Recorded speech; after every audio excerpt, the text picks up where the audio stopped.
Nature Mantra BP sugar thyroid reversal nature మంత్రతో సాధ్యం.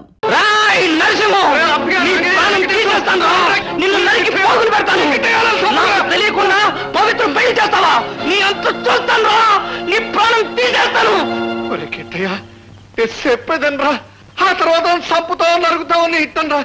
ఒరే నువ్వు పవిత్ర మీద ప్రేమతో డబ్బులు సంపాదించి దాన్ని పెళ్లి చేసుకోవాలని పట్టుదలతో పట్టణం వెళ్ళావా? రాత్రనక పొగలనక డబ్బులు సంపాదించి కష్టపడి ఇక్కడికి వచ్చావా? కానీ చేసిందేట్రా ఏదో తాగుపోతాడని పనికి మాలని మాట తెలియదని ఎదవని నేను మాట్లాడి నా మాటను పట్టుకుని అది ఇంకొని పెళ్లి చేసుకుందిరా. నీ మీద ప్రేమ ఉంటే చేసేదిరా. రే నీ మీద ప్రేమ లేని ఆడదాని కోసం వచ్చి నువ్వు నిండు పొలాన్ని తీస్తున్నావు అంటే పిచ్చాడురా నువ్వు. ఇప్పటికీ నేను చంపేయాలంటే చంపేరా, చంపే చచ్చిపోతాను, చంపే.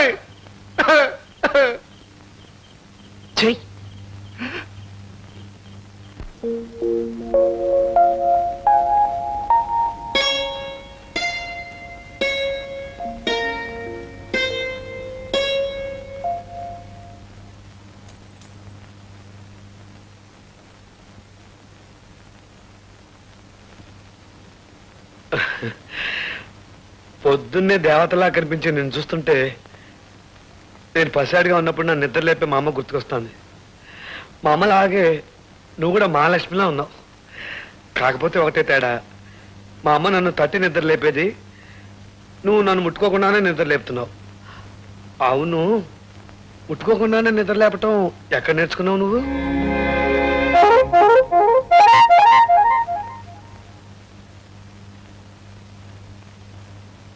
ఏమోయ్ కోడల పిల్ల, నిన్ను ఎన్నిసార్లు పిలవాలి, ఎంత గట్టిగా పిలవాలి? పిలిచి పిలిచి నా నోరు పడిపోయిందనుకో.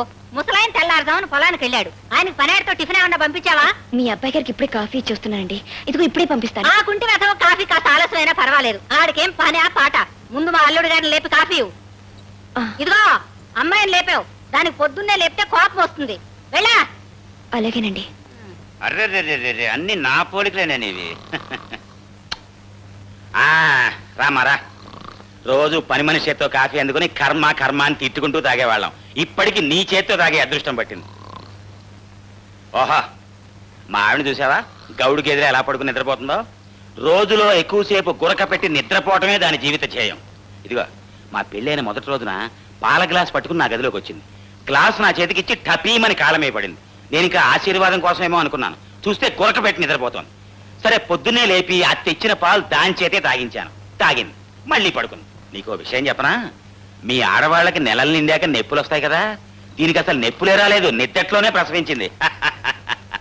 టోటల్గా నేను నీకు చెప్పదలుచుకుంది ఏంటంటే, ఇక్కడ మనం ఏం చేసుకున్నా కూడా దానికి తెలియదు.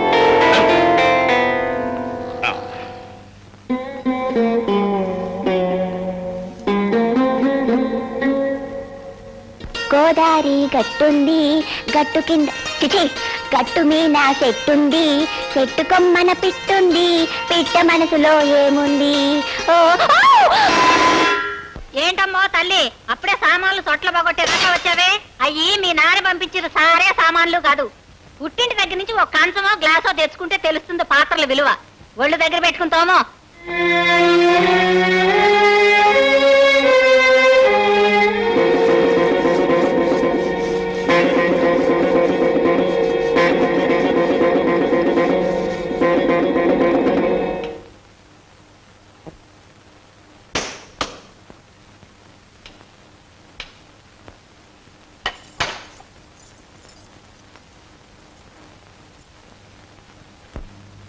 ఏమిటి నాన్న అలా ఉన్నావు? ఏం జరిగింది? పవిత్ర నాకేమవుతుంది? అదేమిటి బాబు అలా అడుగుతున్నావు? ముందు నాకు సమాధానం చెప్పు. పవిత్ర నాకేమవుతుంది? నీ భార్య బాబు. అది సరే, ఈ ఇంటికి ఏమవుతుంది? కోడలు బాబు. అంతేగాని పనులు చేసే మనిషి మాటలు పడే పశువు కాదు కదా. ఏమిటి నాన్న, ఏమైంది? ఈ ఇంట్లో ఏమైందో ఏమవుతుందో కాస్త మనసున్న మనుషులకు తెలుస్తుంది. మీకందరికీ ఎలా తెలుస్తుంది? అవిటి వాడిని చేసుకున్న పాపానికి ఆమెను అంత హీనంగా చూడాలా? లేనింటోంచి వచ్చింది కదా అని ఆమె నానా కష్టాలు పెట్టాలా? ప్రతివాడు అనే మాటలు పడుతూ ప్రతివాడు చెప్పే పనులు చేస్తూ నోరు మూసుకుని పడి ఉండాలా? ఏమిటి చంద్రయ్య, ఏం జరిగిందో సరిగా చెప్పు నాన్న. ఏం జరిగిందా? కట్నం తేలేదని అటక మీద సామాన్ అంతా దింపి ఆవిడ ముందు పడేసి తోమ్మంటాం, తిప్పి పడటం, ఇదంతా తప్పు కదా?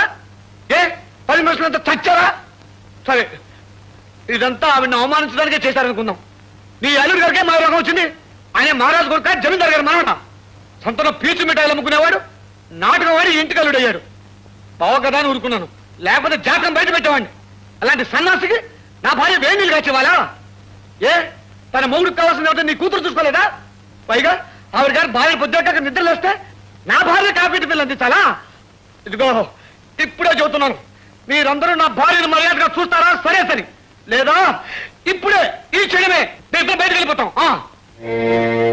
ఉన్న ఒక్క చేత్తో కష్టపడి నా భార్యకు గంజి వెతుకులు పెట్టైనా పోషించుకోగలను. ఏమనుకుంటున్నారో ఏమిటో. నా చంద్రయ్య, అవేం మాట్లాయ్యా? కొత్తగా ఇంటికి వచ్చిన పిల్ల కదా, పనులు అలవాటు అవుతాయని మీ పిన్నం వాళ్ళే చెప్పుండొచ్చు. ఇంతలోనే అంత కోపం అయితే ఎలాగయ్యా? రేపటి నుంచి చూడు, ఈ ఇంట్లో అందరూ ఆ అమ్మాయిని ఎలా గౌరవిస్తారో నీకే తెలుస్తుంది. ఇంతకీ నువ్వు ఫోన్ చేసావా నాన్న? నా తిండి గురించి ఇంట్లో ఎవరన్నా పట్టించుకుంటున్నారా ఏమిటి? నేను బతుకున్నానో చచ్చాను కూడా ఎవరికి అక్కర్లేదు. చంద్రయ్య, దుర్గా,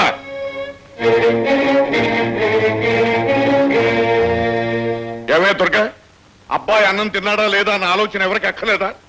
ఆయన ఎవరో భోజనానికి పిలవలేదట. అయ్యో, అబ్బాయి అన్నం తినలేదన్న సంగతే నాకు తెలియదండి. కోళ్ళు ఉంది కదా, వడ్డించే ఉంటుంది అనుకున్నాను. ఏమ్మా, మీ ఆయనకు అన్నం పెట్లా? ఏమిటి, మా ముద్దుల బావ బంగారు కొండ అన్నమే తినలేదా? అయ్యయ్యో, ఎంత ఘోరం, ఎంత అపచారం. అత్తగారు, మీరు అత్తగారు కాబట్టి బతికిపోయారు, లేకపోతే ఏం చేసేవాడో నాకే తెలియదు. అన్నమే తినలేదా? నిద్రమోహమా, మీ అన్నయ్య అన్నమే తినలేదా? సంగతి పట్టించుకోవే. అయ్యయ్యో, అన్నమే తినలేదా? బావగారు, మీరేం బాధపడద్దు, మీకు స్వయంగా నేను వడ్డిస్తాను. అన్నమే తినలేదా? రండి బావగారు, రండి. ఆశీనులు కండి, సరిగ్గా ఆశీనులు కండి. పాపం చాలా ఆకలి మీద ఉన్నారనుకుంటాను. అన్నట్టు చేయి కడుక్కున్నారా? చిచి, మీది అమృత హస్తం, కడుక్కోవలసిన అవసరమే లేదు. మా అమ్మా నాన్న ఆనాడే చెప్పారు నాకు, ఒరే వెధవా, ఇల్లరిక పలుడుగా వెళ్ళొద్దురా అని. వినిపించుకోలేదు, ఇక్కడ పని మనిషిగా మిగిలిపోయాను.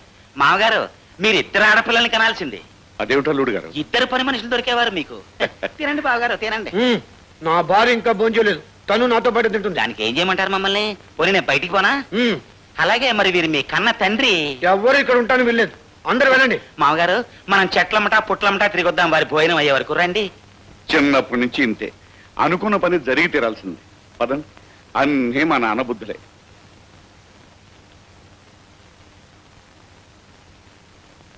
పవిత్ర, రమ్మంటుంటే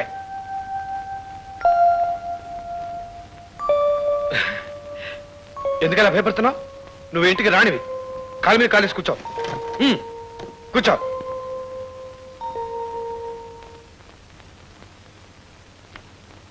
నీకు రహస్యం చెప్పనా? నాకు అసలు ఆకలే లేదు. ఎందుకలా చెప్పాను ఆశ్చర్యపోతున్నావా? ఊరికే అలా చెప్పాను. నువ్వంటే నాకు ఎంత ఇష్టమో వాళ్ళకి తెలియాలని అలా బెదిరించేశాను. కానీ నేనంటే నీకు ఎంత ఇష్టమో నాకు తెలియాలి కదా. నేను మనసులో ఒకటి అనుకున్నాను, ఆ పని నువ్వు చేసి చూపించాలి.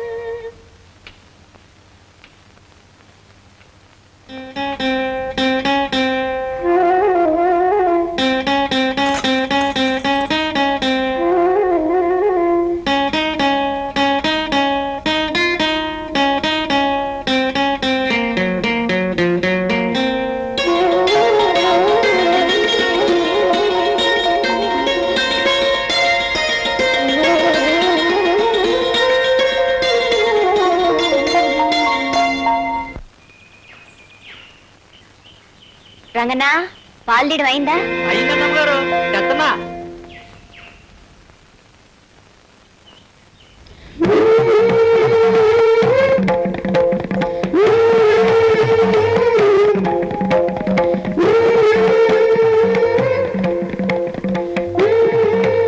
బాగున్నావా? ఒకసారి నీతో మాట్లాడాలి. అలా చెరువు గట్టు దగ్గర రాగలవా? నేనొచ్చింది నీ సంతోషాన్ని పాడు చేయడానికి కాదు, నా సందేహాన్ని తీర్చుకోవడానికి. నిన్ను పవిత్ర, పవిత్ర, ఎవరైనా? మాది పక్క ఊరేనండి. నేను ఒక పావురైన ప్రేమగా పెంచాను. పని మీద పట్నం వెళ్ళొచ్చేసరికి అది నా గూడొదులు పెట్టి వెళ్ళిపోయింది. దాన్ని వెతుక్కుంటూ వెళుతుంటే దాని గొంతు వినపడి ఇక్కడ ఉందేమోనని వచ్చాను. అబ్బా, దాని గొంతు గుర్తుపట్టేంత మచ్చిక చేసుకున్నారన్నమాట. నాకు పావురాలంటే చాలా ఇష్టం అండి. నేను పెంచుతున్నాను. అదిగో మా పావురాలు. దాంట్లో మీ పావురం ఉందా చూద్దరు కదా. రండి రండి.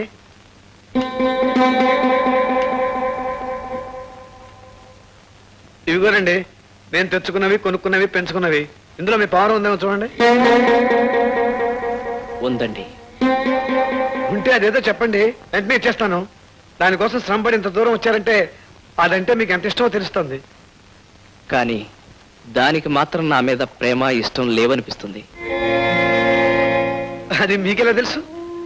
నిజంగా నేనంటే ఇష్టమే ఉంటే నన్ను చూడగానే సంతోషపడేది. బహుశా దానికి ప్రేమ, అనురాగం కంటే అంతస్తే ముఖ్యం అనుకుంటాను. దాన్ని మీ దగ్గరే ఉండనివ్వండి. పోనీ అందులో మీ పావురం ఏదో చెప్పండి. ఎందుకులేండి, విశ్వాసం లేని ఆ పావురం మీద మీకు అయిష్టత ఏర్పడచ్చు. దాంతో మీరు దాన్ని సరిగ్గా చూడకపోవచ్చు. అది ఎక్కడో నా సుఖంగా ఉండమే నాకు కావాల్సింది. వస్తానండి. ఎవరో మంచివాళ్ళ ఉన్నాడు.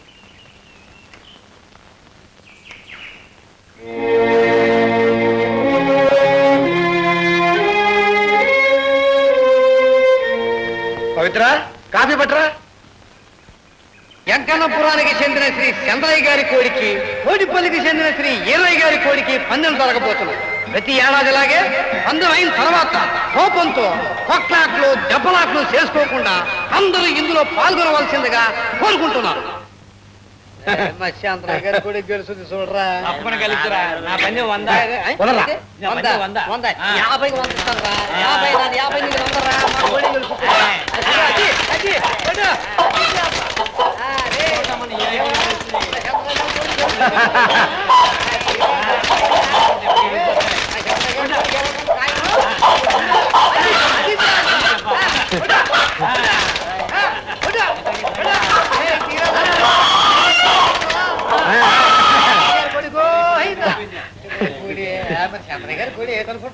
ఒరే ఈరిగే, మన ఊరు పరువు తీసే కదరా. దిక్కుమాల కోడి నువ్వుని భలే కోడిని పెంచారా. ఏమండి చంద్ర గారు, ఈ పొద్దు మా ఊళ్ళో భూంచేసి వెళ్ళండి. ఇంకా భోజనం ఎందుకయ్యా?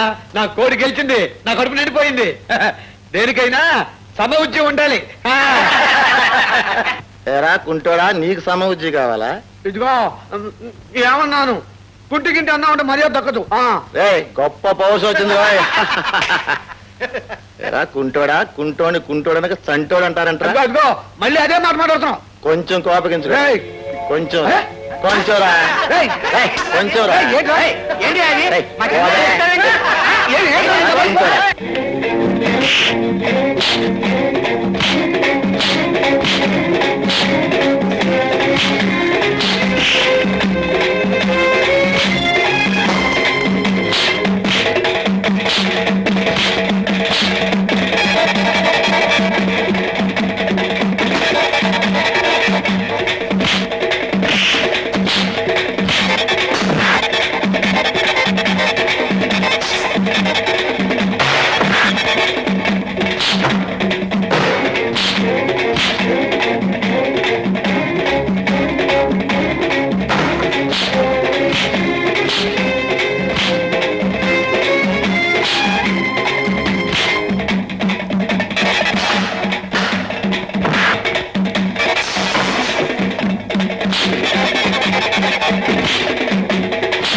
మరేం పర్వాలేదండి.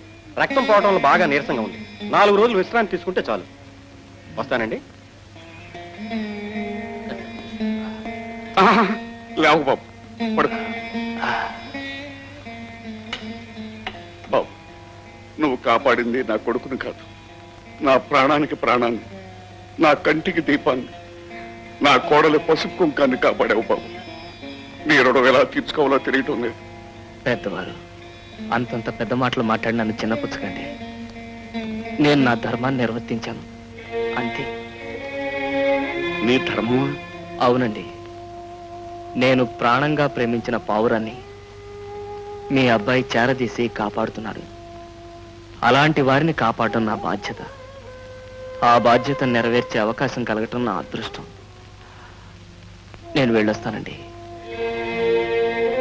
భలేవాడివి బాబు. డాక్టర్ గారు నేను విశ్రాంతి తీసుకోమన్నారు. 1 వారం రోజుల పాటు మా ఇంట్లోనే ఉండి విశ్రాంతి తీసుకో బాబు. అది కాదండి. మీరు నా ప్రాణాలను కాపాడారు. మీరు మా ఇంట్లో ఉంటేనే మాకు అందరికీ ఆనందం. నా మాట కాదనకండి.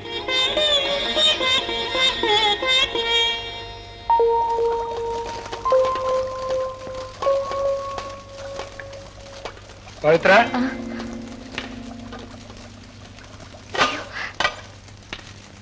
పవిత్ర పాపం నన్ను కాపాడిపోయి తను దెబ్బతిన్నాడు. అతనికి తగ్గేవారు మన ఇంట్లోనే ఉంటాడు. అతనికి ఏం కావాలో కష్ట చూస్తా ఉండు.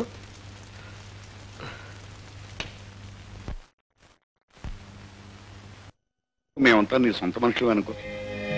మీరంత అభిమానం చూపిస్తుంటే నాకు భయం వేస్తుందండి. భయమా? ఎందుకు? ఎవరైనా నా మీద అంతగా ప్రేమాభిమానాలు చూపిస్తే వాళ్ళకి నేను దూరం అవుతాను. అదేం కుదరదు. మా నాన్న మాట అంటే మాటే. నువ్వు వెళ్తానికి వెళ్ళలేదు. నన్ను మనసారా ప్రేమించి పెళ్లి చేసుకుంటానని ప్రమాణం చేసిన అమ్మాయి మాట కంటేనా? అంటే నీకు ఇంకా పెళ్లి కాలేదా? ఏ ఎందుకని? ఉసై ఊర్మిళ, మీ నాన్నకి రాను మతిపోతోంది. అదేమిటండి? మరి లేకపోతే ఏంటి? ఆ కుంటాన్ని కాపాడిన కుర్రబెధమని శభాషణ మెచ్చుకుని సాగనంపైక ఇంట్లో పెట్టుకుంటాడేంటి? పైగా వాడు పోతాను మొర్రో అంటుంటే ఉండు నాయనా అని బతిమాలతాడేంటి? అది కాదండి, ఎల్లుండి మనూళ్ళో అమ్మవారి జాతర ఉంది కదా, అక్కడ అన్నయ్య కాలు చెయ్యి బాగుండాలని వదిన మొక్కుంది. ఆ అబ్బాయి మనసులో కోరికలు కూడా మొక్కోమని నాన్న చెప్పారు. వాడికి ఏ కోరికలు ఉంటే మనకేమే, అవి తీరకపోతే మనకే సాగనం పేయచ్చు కదా. మీకెందుకండి అంత బాధ? వాడు ఎవరు సొమ్ము తింటున్నాడు అన్నది కాదే ప్రశ్న.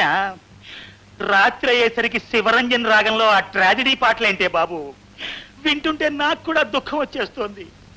చిలక కొట్టుడు కొడితే అని హుషారు పాటలు పాడొచ్చు కదే. మొదలెట్టావు గురక. జో అచ్యుతానంద జో జో ముకుంద లాలి పరమానంద లాలి గోవింద లాలి.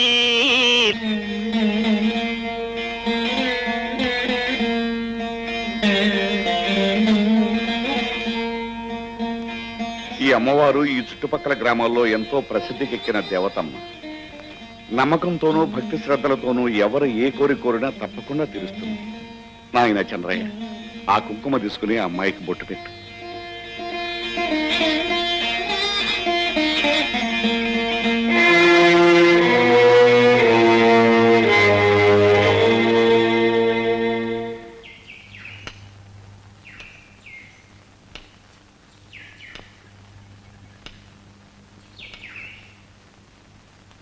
అమ్మా పవిత్ర, ఈ కాగితం మొక్క మీద నీ మనసులో ఉన్న కోరిక ఏమిటో రాసి 1 ప్రదక్షిణ చేసి అమ్మవారి శూలాన్ని కట్టమ్మా. నీ కాపురంలో ఉన్న లోటేమిటో నీకు తెలుసు కదమ్మా. అది నా నోటితో నేను చెప్పకూడదు. అది తీర్చమని అమ్మవారిని వేడుకోమ్మా. బాబు కిష్టయ్య, నీ మనసులో ఉన్న కోరిక కూడా ఈ కాగితం మీద రాసి కట్టవయ్య, తప్పకుండా నెరవేరుతుంది.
ఎప్పుడైతే నువ్వు నిండు మనసుతో పవిత్రంగా అమ్మవారిని నా గురించి కోరుకున్నావో అప్పుడే నాకు కాలు చేయవచ్చినట్టయింది. ఇక నుంచి జీవితాంతం నువ్వు నాకు తోడుగా ఉంటే ఇక నా కాలు చేత్తో పని ఉంది చెప్పు.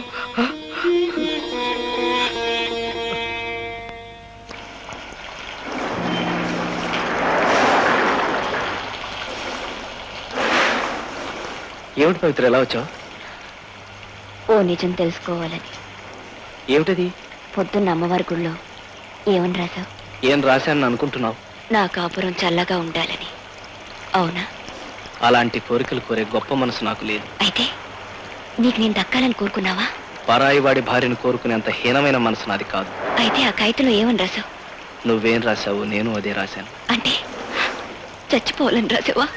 బాధలను అనుభవిస్తూ బ్రతకడం కన్నా చచ్చి సుఖపడడం మంచిదనిపించింది. అందుకే నీ కళ్ళ ముందే చచ్చిపోవాలనుకున్నాను. అప్పుడు నువ్వు అందరిలోనూ కాకపోయినా కనీసం నీ మనసులోనైనా నా కోసం ఒక కన్నీటి బొట్టు రాలుస్తావన్న ఆశ.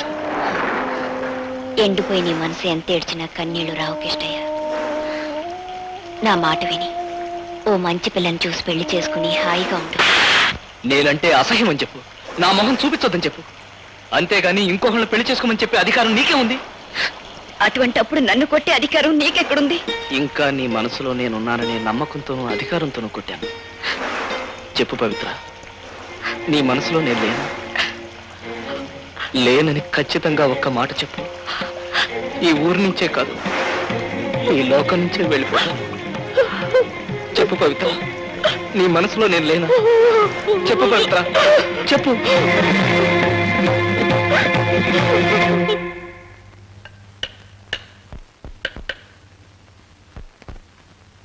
ఏమిటలా చూస్తున్నావు? అక్కర్లేదని విశ్లేషణ కారణం మళ్ళీ ఎందుకు బాగు చేస్తున్నానా? ప్రాణం ఉన్న మనుషులు నమ్ముకుంటే వాళ్ళు మోసం చేస్తారు, మనసులు మార్చుకుంటారు. అందుకని ప్రాణం లేని కర్రను నమ్ముకుంటే అది నన్ను విడిచిపెట్టకుండా కలకాలం నాకు తోడుగా ఉంటుందని. నిన్ను అనవసరంగా తొందరపడి పారేశాను, నన్ను మన్నించు.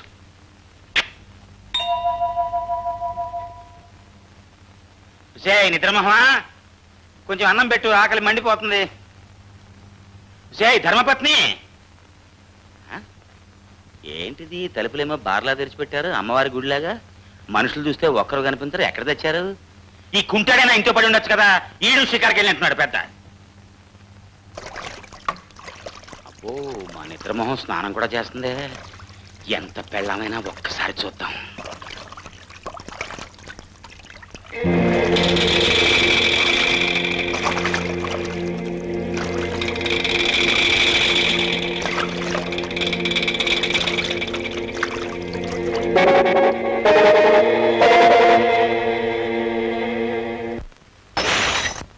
సరిగ్గా ఏడాది నుంచి ఎదురు చూస్తున్నాను ఇలాంటి అవకాశం కోసమే. నా ఏకవర్ష ప్రణాళిక ఇవాళకి నెరవేరబోతుంది. ఇదిగా కాసేపు నువ్వు నీ కుంటి మొగుణ్ణి, నేను నా నిద్రమోహం పెళ్ళాన్ని మర్చిపోయి హాయిగా కులాసాగా గడుపుదాం రా.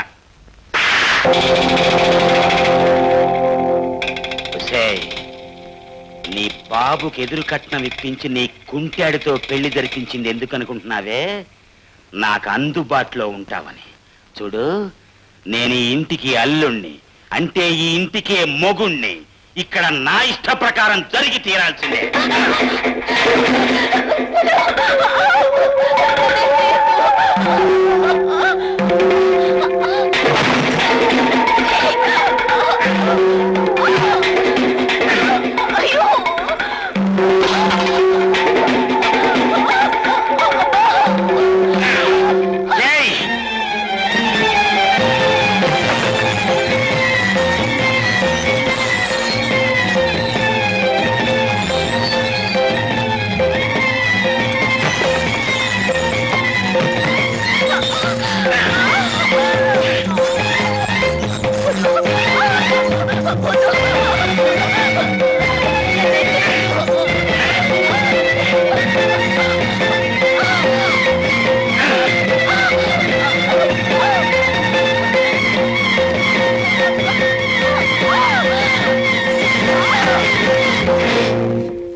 చేతులు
నువ్వొక మనిషివా? తోబుట్టు లాంటి ఆడపిల్ల మీద అక్రమం చేస్తావా? పాపానికైనా ఓ పరిధి ఉంటుంది, అన్యాయానికైనా ఓ హద్దు ఉంటుంది. అవి కూడా మర్చిపోయి పశువులాగా. దుర్గా, దుర్గా! అయ్యో, ఆయన వచ్చినట్టున్నారు. ఇప్పుడు నేనేం చేయాలి? చెప్పేది వినిపించుకో. ఇక్కడ జరిగిన విషయం మామగారికి చెప్పావో ఇప్పుడే ఈ క్షణమే నీ కూతురు వదిలిపెట్టేస్తాను. మీ అందరి బతుకులు నాశనం అయిపోతాయి. జాగ్రత్త.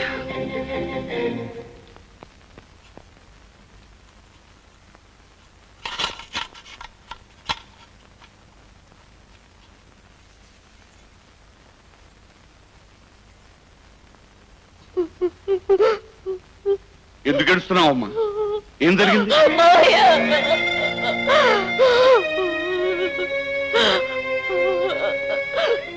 చెప్పమ్మా, ఏం జరిగిందమ్మా? ఎందుకు ఏడుస్తున్నావు? మావయ్య, అతను నన్ను నారు నీవే బగలాడి ఏదో ప్లేట్ మార్చాలని చూస్తున్నా. మావయ్య, ఏడుపు ముఖంతో చెప్పే డ్రామా డైలాగుని నమ్మకండి. భోంచేద్దామని లోపలికి వస్తే అది నా చెయ్యి పట్టుకుని తన మీదకి లాక్కుంది. అబద్ధం, అంత అబద్ధం మావయ్య. అతను చెప్పే మాటలు నమ్మకండి. మావయ్య, నేను దేవుడి మీద ప్రమాణం చేసి చెప్తున్నాను. కావాలంటే గుళ్ళో దీపం కూడా ఆర్పుతాను. అవిటి వాడికి ఇచ్చి నన్ను కట్టబెట్టి నాకు ఏ సుఖం లేకుండా చేశారు. నువ్వైనా నన్ను సుఖపెట్టు అంటూ జలగలా పట్టుకుంది మావ నన్ను. అయ్యో, నువ్వు చేస్తుంది చాలా తప్పు పని. మా బావ నిన్ను దేవతలా చూసుకుంటున్నాడు. మా మామేమో నిన్ను కన్న కూతురులా చూసుకుంటున్నాడు. శుభ్రంగా తిని కూర్చోక ఇదేం పని అన్నాను. అప్పుడు తనేముందో తెలుసా? నా కడుపాకలు తీరుతోంది, బానే ఉంది, నా ఒంటాకలు తీరేది ఎలా కానీ సిగ్గు లజ్జ లేకుండా అడిగింది నన్ను. పోనీ నేను చెప్పే మాటల మీద నీకు నమ్మకం లేకపోతే మహాలక్ష్మి లాంటి అత్తయ్యని అడుగు మామ. మాట్లాడవేమే? ఏం జరిగిందో చెప్పు. లేదు మావయ్య, ఆవిడ అబద్ధం చెప్తుంది. నేను తనకేమి కానిదన్నని, నేనేమైపోయినా పర్వాలేదండి. ఆవిడ అబద్ధం చెప్తుంది. మీరు నమ్మకండి, మీరు నమ్మకండి.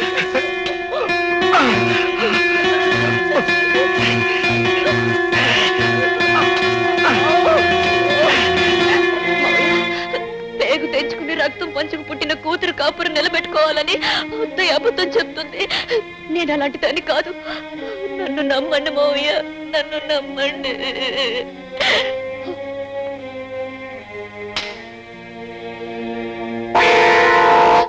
ఏమండి, ఏమండి, మీరంతా చూశారు కదా, చెప్పండి, మీరైనా జరిగిందేంటో చెప్పండి. నేను తప్పు చేశానని వీళ్ళంతా అంటున్నారండి. మీరే నా మీద మచ్చపడకుండా కాపాడాలి. చెప్పండి, మాట్లాడండి. నాన్న చంద్రయ్య, ఇక్కడ జరిగిందంతా నువ్వు చూశావని ఆ అమ్మాయి చెప్తాను. అసలు విషయం ఏంటో నువ్వు చెప్పినా అంటే నీ బావు చెప్పింది నిజమేనన్నమాట. నిజంగానే ఈ దౌర్భాగ్యురాలు ముందు దాన్ని ఇంట్లోంచి బయట పంపించారు.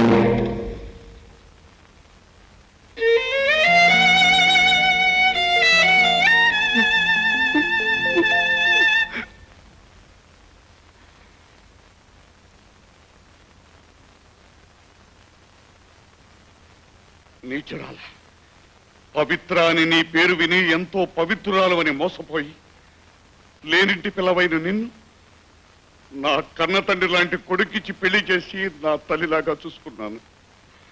కళంకమైన నీ జీవితాన్ని మా ఇంట్లో గడుపుతూ మా అందరికీ కళంకం తీసుకురావద్దు.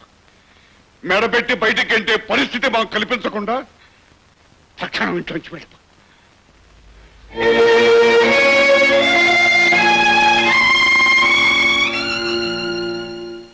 for more videos, please subscribe to iDream. Please subscribe to iDream. Please subscribe iDream. And please subscribe to iDream. For more videos, subscribe to iDream. please like, share and subscribe to the channel. Congratulations, iDream. Subscribe to iDream. Subscribe to iDream. So subscribe to iDream Media. iDream ki iDream team andarki huge congratulations. Please subscribe iDream Media. Please subscribe to iDream. Subscribe iDream. Please subscribe to iDream. iDream అంటే నా కళల ఛానల్ను subscribe చేసుకున్న నోరు తిరుగుతలేదు, మీరైతే గంట గుర్తు కొట్టండి. For more such videos, please subscribe to iDream. Subscribe to iDream. Please subscribe to iDream. Please subscribe iDream media. Please do subscribe to iDream. Please subscribe to iDream Media. For best entertainment and information, please subscribe iDream. And don't forget to subscribe to iDream.